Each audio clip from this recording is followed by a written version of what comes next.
Hello and welcome to the second part of my how-to dogfight series for War Thunder simulator battles. I am Sheriff, and in this part we take a look at one of the most important disciplines of dogfighting, Situational Awareness, or in short SA. At first I only wanted to make a brief chapter for the SA, but after writing the script I thought that this is way more important and that one little chapter is not sufficient, so I changed my plans a bit and made a whole video on that. And at the end of the video we will take a look at the most asked questions from last time. You dropped a lot of comments and questions, so I will pick them up and will answer them. But if you have questions on this video, please don't hesitate and drop here a comment as well, so I can answer them in later videos. But now, let's get started.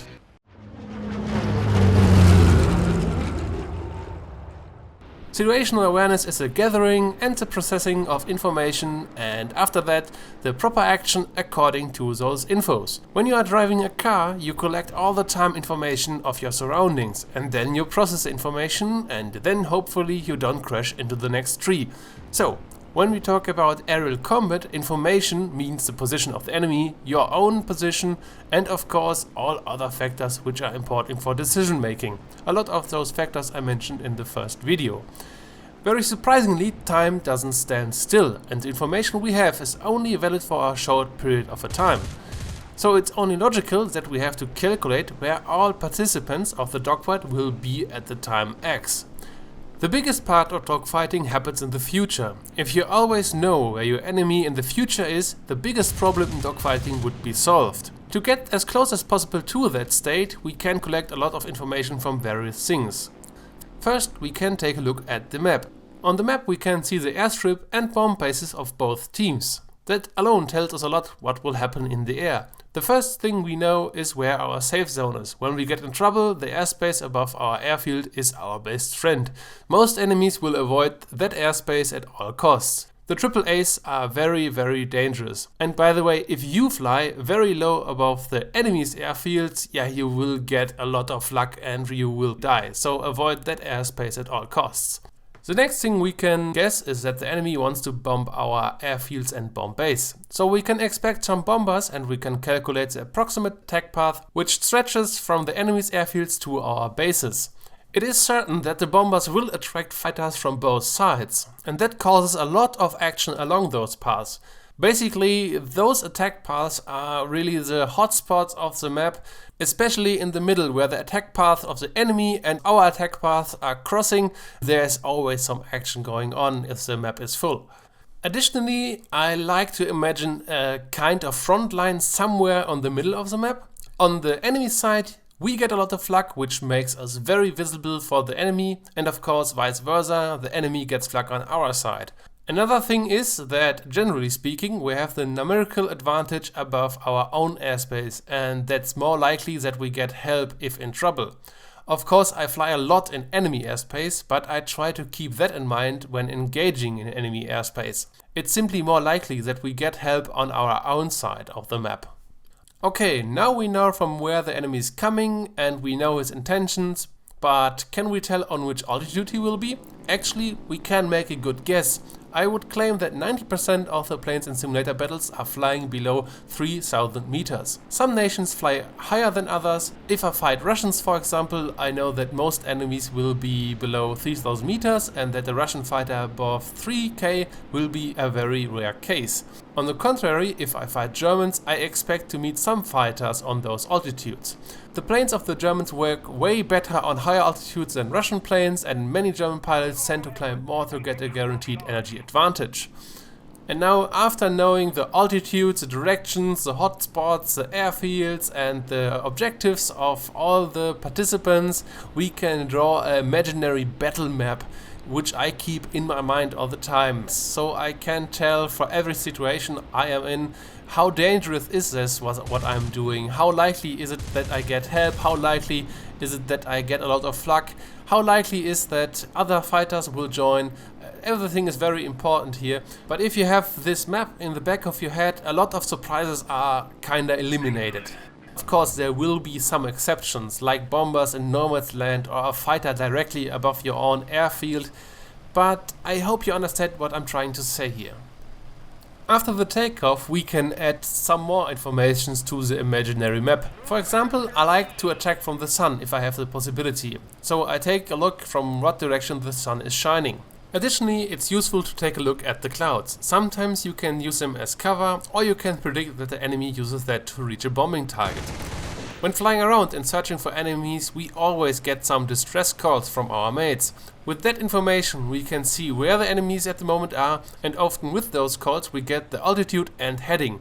Oh, and by the way, I will explain in the FAQ at the end of the video how to get the altitude and heading automatically into the chat when calling for help. With this information we can tell where the enemy is, which direction he is heading and on what altitude he is. And now we can decide if we have to climb or if the present altitude is sufficient. If I have to climb, I like to climb sideways to keep an eye on the dogfights or on other hotspots of the map, and I often try to climb above my own airfields. That's of course way safer than climbing directly across the map, especially with slow climbing planes. I really don't know why some pilots just fly on medium altitude through the hotspots of the map. It's like swimming covered in blood through the shark contested pool. It's really a bad idea. I don't think I say something surprising when I say that seeing the enemy is the biggest advantage in aerial combat. And I guess there's much improvement possible in the community if my dear friend Freetrack is able to fly formation with the enemy, undetected. While searching for enemies, I try to look around as much as possible. But to be honest, a thing where sometimes I am too sloppy as well. But success and keeping the head on a swivel is without a doubt connected. You only can participate in a battle when you know that a battle is going on, like I said in the first part. Otherwise, your role as a victim is saved for you. At some point in your sortie, you will often see a single contact, in many cases against the horizon and in the distance. And here I have to say, congrats, you saw a plane from a safe distance. It doesn't even matter if it's a mate or enemy, it's always important that you see movement, no matter if it's enemy or not. From this point on, there are multiple things going on which are important. We will come back to this later on. First, it's time to judge if the contact is higher or lower, and we have to decide if we need more energy. So if the target is on the same altitude or higher, I open up my throttle to gain speed. If I'm already close to my maximum speed, I start climbing. The reason for that is easy to explain. If I'm already at the maximum speed, I can't get into a higher energy state without climbing. You could say I save my speed into the energy bank in form of altitude. I can use that saved energy later on as speed again. On the contrary, if my aircraft is slow when I see an enemy, I just accelerate in a straight line. In this case, it's easier to get energy and faster by simply accelerating. I don't climb in that moment because slow climbing aircraft is of course easier to attack and we gather energy slower. All of this of course is already part of energy fighting. The energy fight started right at takeoff. You gathered speed and altitude to get here. You wouldn't be in the position to spot him if you were low and slow. So you fought your way up against the gravity to that altitude, and now you can plan your attack in relative safety. Your decision, it was like 10 minutes ago, to climb brought you here. And that's the reason I said earlier that dogfight happens in the future. I will talk more about it in the next video. But back to the moment where we spotted the enemy. While getting energy, we should try to watch what he's doing. In which direction is he flying? Could it be a bomber on his way back to a base? What are his intentions? You can make a guess if it's enemy or not only by his heading. If you see a small plane which is flying towards your airspace, it's likely an enemy fighter. Yeah, sure, it could be a mate on his way back, but mates on the way back fly differently, and sadly most friendlies don't ever fly back. But if somebody flies back, he wants to be fast, so he flies straight or dips the nose down and is heading to the airfield. Enemies, however, fly more carefully. They don't seem to have a particular target and they roll their plane often to see better below their plane. But of course, the feeling what could be enemy and what not, only by guessing his movements and stuff, comes with experience. I only wanted to share one example here. And now to the next stage of situational awareness, and a stage where a lot of pilots make horrible mistakes. Sometimes me included if you take a look at the clip in the background. I only had eyes for the guy in front of me, but I didn't check my 6 early enough. Or this guy, he's trying to reach a bomber, and now he reaches nothing. Approaching an enemy is one of the most dangerous parts of air combat, because you have to fully focus on the enemy, but it's easy to forget what's going on behind you. So you have to check your 6 even when you are right at a target. But how can we check 6 without losing the contact we saw first? Well, there are a few methods I use. It's not always working. Losing targets is totally normal, but it's to be avoided if possible, of course. First, you can place your enemy in the middle of your windscreen. After checking 6, you should find your contact somewhere in front of you. And for me, it's even more efficient if I have some clouds or landmarks like rivers, lakes or woods in the background. You can put the enemy into a relationship to his environment. That's way easier than to remember a general direction where your enemy was. Then I check my 6 very quickly, and a quick check is often sufficient. Just a short sweep back, just to make sure there isn't an enemy in the direct vicinity. If there is a contact behind me, I try to figure out if I'm in danger. If I have a bad feeling, I don't care about the first contact anymore, and I try to make sure that I'm safe. I try to detach myself from a kill. That makes fighting a lot easier. I want to keep the advantage, or at least a neutral position, as long as possible. I don't like getting killed right after I got a kill. That only shows that I wasn't paying attention properly. I rate a round with 4 to 0 kills way higher than a round with 8 to 4 kills. It doesn't feel right to have so many deaths even when I got more kills.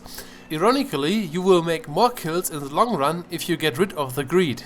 Another important skill is identifying types of aircraft. That allows us to fly the best working maneuvers against a certain aircraft type. The aircrafts of the different nations have in most cases a distinct looking. Bf-109s, for example, have wings with a kinda sharp edge, and the long, thin tail is very unique. You can tell if it's a Focke-Wulf if it has a big engine and kinda small wings in comparison. The Russian fighters are very small and have stubby round wings. One of the easiest aircrafts to identify is the Spitfire. Those huge elliptical wings are easy to see. I repeat myself, but distinguishing aircraft comes with experience as well. But here I have to warn you. Watch out for captured aircrafts. Those are premium aircrafts which are flying for the wrong nation. Only to mention a few, we have a German LA-5, a P-47, a Tempest Mark V, a Japanese Corsair, a Russian Focke-Wulf 190D9 and a lot more. And those are so confusing. In most cases you can't see the camouflage or the national emblems on the wings, and it doesn't help that players are able to paint over emblems over the existing ones. So it can happen that you see an American Zero with Japanese emblems shooting at you even when you fly Japanese aircraft. It's already happened that I killed a Japanese B-17 in a head-on attack, as a Japanese. Bad luck, I would say. That's the reason captured planes aren't liked by SB players and that their historical EC mode is so popular. Captured aircrafts kill the immersion and are so confusing when trying to get some situational awareness. I would recommend, if you're going to buy premiums and you want to fly SB, to buy planes which belong to the proper nation, like the D-13, the premium LS-7, the British Spitfires, the J2M4 and 5 for the Japanese. There are a lot of possibilities without causing confusion in the SB mode. But again, back to topic. In a lot of cases you don't have the convenient situation that there is only one single enemy in front of you, who's waiting for you to be killed. In a lot of cases there's already a dogfight going on. This of course can come in many different ways, from a 1v1 dogfight to a massive furball. The most important thing is not to dive in like a headless idiot, really, trust me. First we have to figure out who's in the offensive and who is in the defensive. Before you even can see the different aircraft types, you can see the tracers flying around, unless the guy in the offensive has stealth ammo loaded. Green-white tracers are German tracers, yellow and red tracers are British, red tracers is the US Air Force, orange tracers is Japan, and red tracers again can be Russian. You can differentiate the red tracers a bit by the mount and the pattern in which they are flying. For example, when you see a lot of red tracers and the tracers seem to spray around and the attacker is shooting in long, prolonged bursts. That is most likely an American plane. They have a lot of ammo and can spray a lot. Maybe a P-51 or a P-47. If I can see that there's a mate in the offensive, I generally don't attack the same enemy which is already under attack. I try to keep an eye on the situation and I try to watch the six of my mate. If I have seen the dogfight, maybe another enemy has seen the dogfight as well. Very often that works, and sooner or later there is another enemy coming in without seeing me, and this guy is for me. This works surprisingly good. You don't even have to dogfight, they come to you. But what to do if it's a big furball? Here everybody chases everybody. Offensive and defensive happens simultaneously. Furballs are basically the black holes of the aerial combat. If you get sucked in, there's no way out until it's over. Biggest tip here, don't participate. Furballs are very dangerous. Nobody can keep so many planes in focus, but if you have to engage for some reason, try to work your way from the top to the bottom. In this way you keep at least the energy advantage and you can disengage when needed. Alternatively, you can try to get those guys who want to disengage. That's a neat way to profit from furballs, but still, you can very easily misjudge the situation. My biggest tip is don't participate in furballs. It always gets you killed at some point. Now we covered a lot of things we can see, but not what we can hear. Another thing we can use is a sound. Yes, in War Thunder we can hear engines within a distance of 900 meters. If you fly around and you hear that swoosh sound, it's about time to look around. And if you get a bad feeling this could be an enemy, I recommend to start evasive maneuvers, for example a split S immediately. And on the other hand, we can use the sound for offensive maneuvers. If you see 2 or more guys in formation, you can assume that they will hear the surrounding engines pretty loud. Maybe they don't hear the other engine coming closer? And if I have a huge speed advantage and I would rip my plane otherwise, sometimes I throttle down. This makes my aircraft almost silent, and because so many pilots rely on the sound, they don't look around so often. But more of those dirty tricks in the next video. But for now, this is the end of the official part of the video. I will, however, in the next chapter answer some of the most asked questions of the last video. I hope you will stick with me.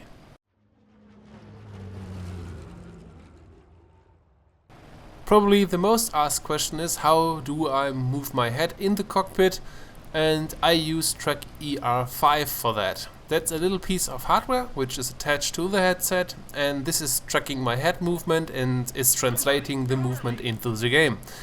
To be honest, it's pretty expensive, but luckily there are some cheaper solutions around like Opentrack and Freetrack. I put a link to those different solutions, the expensive ones and not so expensive ones, into the description. But for the beginning you really don't need head tracking to be competitive. I started with a joystick only and used the attached head stick and got my results as well, so it was working very well.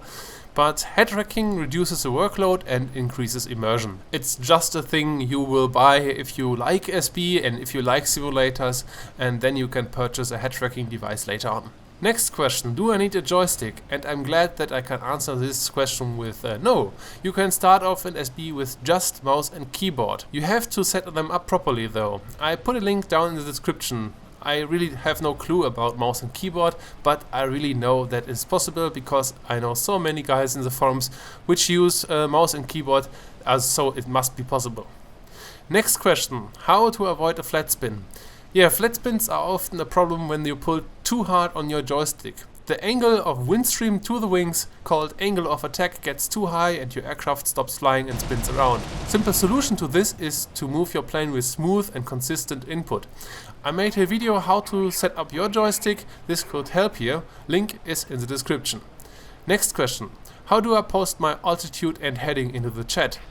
This, what you see here when I post my altitude and heading, is a little script made by Juliet 6. It posts automatically the altitude and heading into the chat after pressing T42. Link is in the description and it's totally legit to use, by the way. I recommend to read the text by Juliet 6. Next question, do you have any special graphic settings for spotting planes? The answer is no, most settings are simply maxed out. I turn off motion blur in every game, but other than that, nothing special. I have no post of X settings active, simply maxed out graphics. But that's it for this tutorial. I hope you liked it. If you did, please drop a like, and if you want to see more, subscribe. In the next video we will talk about energy fighting and finally some maneuvers. I hope I see you in the next one. Bye bye.